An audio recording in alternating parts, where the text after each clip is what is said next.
Pastor Sérgio Calegari, canal Farol em Natureza, falando de uma vida com Deus, sobre o Evangelho e principalmente como por cura e libertação. Irmãos, a Bíblia diz desta maneira: aquele que começou a boa obra na nossa vida, ele é fiel, ele é justo, ele é verdadeiro, para dia a dia aperfeiçoar esta obra, amém? Quando eu aceito Jesus como Senhor da minha vida, eu aceito porque Ele me escolheu, amém? A Bíblia diz que não somos nós que escolhemos o Senhor, mas o Senhor nos escolhe, quer dizer, Ele resolve nos dar uma nova oportunidade. Deus olha para cada um de nós, irmãos, e Ele resolve que Ele vai nos dar a oportunidade, amém? E conforme você vai lendo o Evangelho, vai se aprofundando nas coisas de Deus, irmãos, Deus vai te limpando, vai te purificando, vai te fortalecendo. E, irmãos, uma obra grande é feita na nossa vida. Porque, irmãos, a Bíblia diz que o mundo jaz no maligno e que todos que nascem debaixo desta terra nascem no pecado. E no tempo que nós andávamos no pecado, irmãos, muitos fizeram pactos, andaram em religiões erradas, tiveram contatos com espíritos demoníacos, com as religiões pagãs, e trouxeram uma contaminação para a sua vida. Então, quando Jesus chega, irmãos, você está impuro, contaminado, carregado de espíritos malignos, tendo em você uma herança espiritual maldita. E muitos, irmãos, carregam em si a hereditariedade, quer dizer, os espíritos malignos que estavam sobre a família. A Bíblia nos ensina, irmão, sobre os espíritos familiares. O que são espíritos familiares? O teu avô mexia com a umbanda, candomblé, feitiçaria, bruxaria. E por muitos anos ele viveu nisso. E depois o teu pai também. E você, irmãos, antes de conhecer Jesus, também andou nesses caminhos. Então você herdou toda aquela herança, do mesmo jeito que existe uma herança financeira, uma herança genética, também existe uma herança espiritual. Então, irmãos, aqueles demônios que estavam com o seu avô, com o seu pai, quando eles morreram, a Bíblia diz que quando o espírito maligno ele sai de uma pessoa, ele fica vagando por lugares secos e áridos e fica atormentado.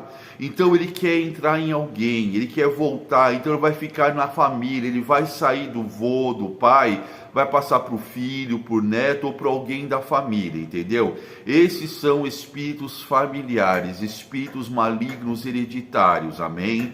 Mas Jesus veio, irmãos, para nos livrar de todo este mal. Então todo mundo que teve um comprometimento no passado com religiões, com seitas demoníacas, umbanda, candomblé, espiritismo, wicca, esoterismo, até o catolicismo profundo, irmãos, traz marcas de esterilidade, você entendeu?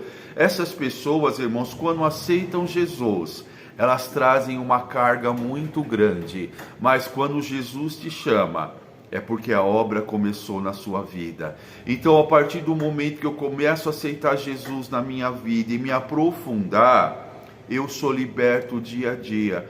Irmãos, muitos aceitam Jesus, vêm para a igreja, se libertam de muitas coisas, mas há castas de demônios, linhagens de demônios, que só saem da vida da pessoa com muita oração e jejum. A pessoa tem que passar por um processo de libertação. Esse processo de libertação, irmãos, ele é pessoal, mas também ele é influenciado por um pastor, por alguém que vai aconselhar, que vai ministrar, que vai ajudar na libertação. Quanto mais você buscar Deus e for sincero com o Senhor e se abrir para que o Espírito Santo faça a obra na tua vida, mais rápido vai ser a sua libertação total. O importante é que quando você aceita Jesus, começa um processo de limpeza na sua vida. Pode ser rápido e pode ser demorado. Depende do comprometimento que a pessoa teve com as trevas. Porque tem pessoas, irmãos, que fizeram pactos de sangue, cabeças, rituais, comprometimentos espirituais terríveis, irmãos, Eu falo para vocês dos casos que eu atendi. Havia um rapaz, irmãos, que ele emprestava o corpo dele para rituais em troco de drogas. ele ia num centro de umbanda, de candomblé, aonde chamasse ele, e ele emprestava o corpo dele para que o corpo dele fosse ponto de contato com as trevas.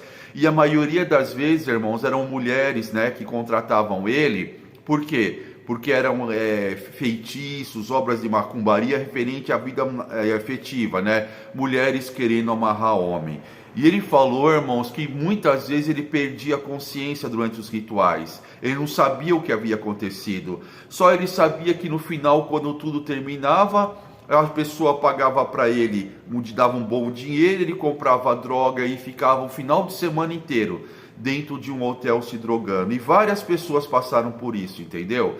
Tem pessoas, irmãos, que recebem espíritos malignos, né? Orixás, guias, espíritos da Umbanda, Candomblé, Quimbanda, que nem imaginam o que estão fazendo, nem imaginam o que fizeram, amém? Eu atendi um caso há pouco tempo, irmãos, de um rapaz, ele servia desde 18 anos uma seita, né, parecida com a Provida, com o Espiritismo, com Nova Era, e ele era um instrumento por onde, irmãos, os espíritos que estavam desencarnados, que é uma mentira do inferno, não existe reencarnação em outras vidas, foi dado ao homem nascer uma vez só, e disso dar conta a Deus. Mas Satanás, irmãos, ele cria um histórico, uma história, para quê? Para roubar a alma do homem, para enganar o homem, entendeu? Quando uma pessoa vai num centro de umbanda ou vai num centro de espiritismo, não é a pessoa que está falando, não é seu pai, não é sua mãe,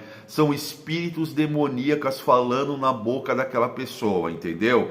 Satanás, irmãos, ele sabe tudo o que você fez. A tua vida, ela é pública. Sabia que a nossa vida é pública? No mundo espiritual, a sua vida é pública. Tudo que você faz, os anjos de Deus veem e os demônios também.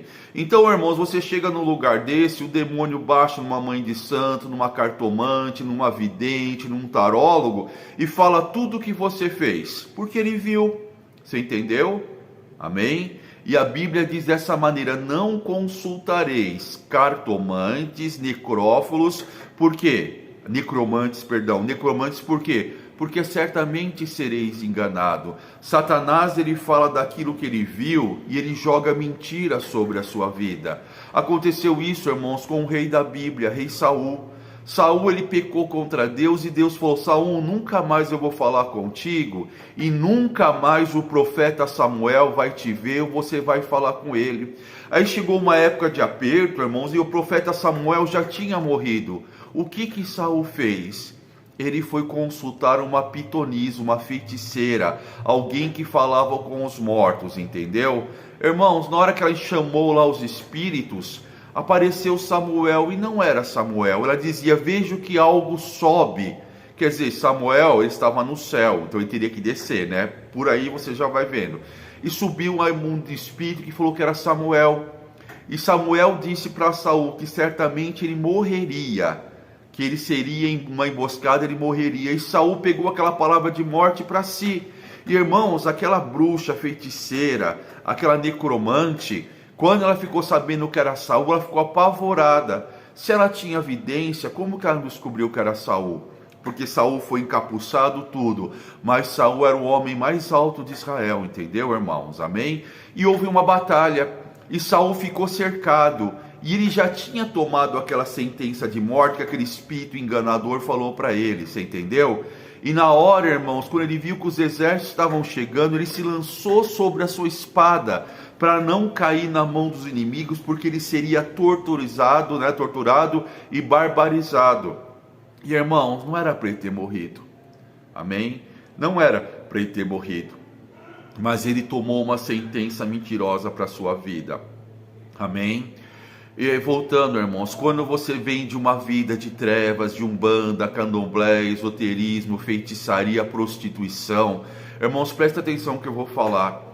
Eu atendi um rapaz aqui, uma pessoa, né? Eu falo rapaz, mas ele tinha uns 45 anos, cheio de espíritos demoníacos do candomblé, da umbanda, e demônios também, irmãos, né? Que se intitulavam de outros lugares. Ele falou assim: pastor, o que aconteceu comigo? Eu expliquei para ele, porque ele sabe que ele foi tomado, ele sentiu muita raiva, muito ódio, ele sentiu muito cheiro de enxofre e coisa podre, que a gente sente esse cheiro mesmo, sabe, irmãos? Ele falou, pastor, eu nunca coloquei o pé num lugar desse. Mas ele havia saído com várias mulheres que era deste lugar. Porque ele falou para mim, irmãos, que ele conheceu uma moça que era de um centro de Umbanda. E ele começou a namorar com essa moça e ele nunca quis ir no centro porque ele não acreditava e não achava nada necessário daquilo. Mas ele fez amizades lá, tudo, e ele ficou com 5 ou 6 amigas da namorada dele que também eram da Umbanda, você entendeu? E quando você se deita com uma pessoa, você se faz um com esta pessoa. E ele herdou todas essas malignidades na vida dele. Tudo que estava naquelas mulheres, né, de demônios, espíritos malignos, orixás demoníacos, passou para ele por causa do contato sexual. Porque a Bíblia diz que quando você se deita com uma pessoa, que há uma conjunção carnal, você se faz uma com aquela pessoa. Por que você acha que Satanás, ele investe massivamente no sexo livre? Por que você acha que Satanás facilita tudo? Amém? Porque ele quer enlaçar a tua alma, ele quer te prender. Quanto mais amarrado você tiver, mais nas mãos dele você fica. E foi, irmãos, umas 4 ou 5 sessões de libertação. Hoje, graças a Deus, irmãos, ele é um servo de Deus, está em outra igreja e anda com Jesus Cristo, amém? E prega isso também. Então, irmãos, olha, tem muitas pessoas dentro da igreja que ainda precisam de libertação, ainda precisam de cura, principalmente na igreja de hoje, irmãos, que vai dando título para as pessoas de qualquer maneira. Ah, você é diácono, você é presbítero, você é pastor. E ser um pastor, irmãos, exige uma vida de renúncia e santidade. Você não pode andar de qualquer jeito. Você entrega a sua vida na mão de Jesus, amém? E começa a andar na obediência, entendeu? Muitos estão na igreja, irmãos, mas estão ainda carregados de espíritos malignos. Ainda tem contaminações, ainda tem pontos de contactos. E infelizmente, irmãos, ainda fazem mais. Porque quando a pessoa está na igreja e ela cai no pecado, 7 espíritos piores do que o do passado entram na vida daquela pessoa. A Bíblia diz que quando o espírito maligno sai de uma pessoa, ele fica vagando, sedento, sofrendo, e diz, voltarei para onde eu estava, para minha casa. E voltando, irmãos, ele vê a casa limpa, arrumada, mas a porta está aberta, irmãos. E ele pensa assim, se eu for sozinho, eu não vou conseguir, porque a pessoa aprendeu muitas coisas, ela está esperta, né? Entre aspas. Mas eu vou chamar 7 espíritos piores do que ele. E se apoderando desses 7 piores, eles invadem esta casa, esta alma, esta vida. E a Bíblia diz que o estado daquela pessoa fica 7 vezes piores. É o que acontece, irmãos. Tem muito crente que está no pecado, depois de ser batizado, depois de aceitar Jesus, voltou para a prostituição, fez tatuagem, voltou a beber, está fumando, está se prostituindo fisicamente e espiritualmente, irmãos, amém? E essa pessoa fica cega. Ela acha que o pecado não está dominando ela e ela está completamente dominada. O pecado, ele embriaga, ele cega, ele manipula para depois matar. Você entendeu? E tem muitas pessoas que, infelizmente, na igreja hoje, estão numa situação pior do que quando estavam no mundo. Porque a Bíblia diz que é melhor não ter conhecido a verdade do que ter conhecido a verdade e voltado para a mentira. O estado dessa pessoa piora. Tem jeito? Tem, através do arrependimento, através de você se arrepender, buscar uma vida de santidade, buscar libertação, porque, irmãos, Jesus tem prazer em nos libertar, nos curar e nos restaurar, você entendeu? Deus não se alegra quando um filho dele se perde, não, amém? Deus, ele veio para nos salvar, Jesus veio buscar aquilo que se havia perdido, entendeu? Então muitas pessoas na igreja ainda, irmãos, tem algo escondido, tem algo retido. Eu falo que Satanás, ele fica incubado na vida da pessoa, para no momento certo ele se manifestar para destruir tudo, com apostasia, com prostituição, com coisas escondidas, com coisas em oculto, amém? Tudo que é em oculto e escondido é do inferno, irmãos, amém?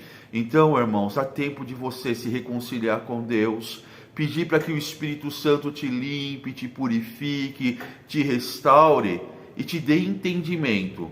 Porque, irmãos, há certas castas de demônio que só sai com muita oração, jejum, libertação, leitura da palavra e uma vida santa. Mas Deus, irmãos, Ele está no controle. Se você buscar, se você desejar, Deus vai fazer uma obra completa na tua vida. Pastor Sérgio Calegari, canal Farol e Natureza. Clica no sininho, compartilha esse vídeo, porque a verdade ela liberta.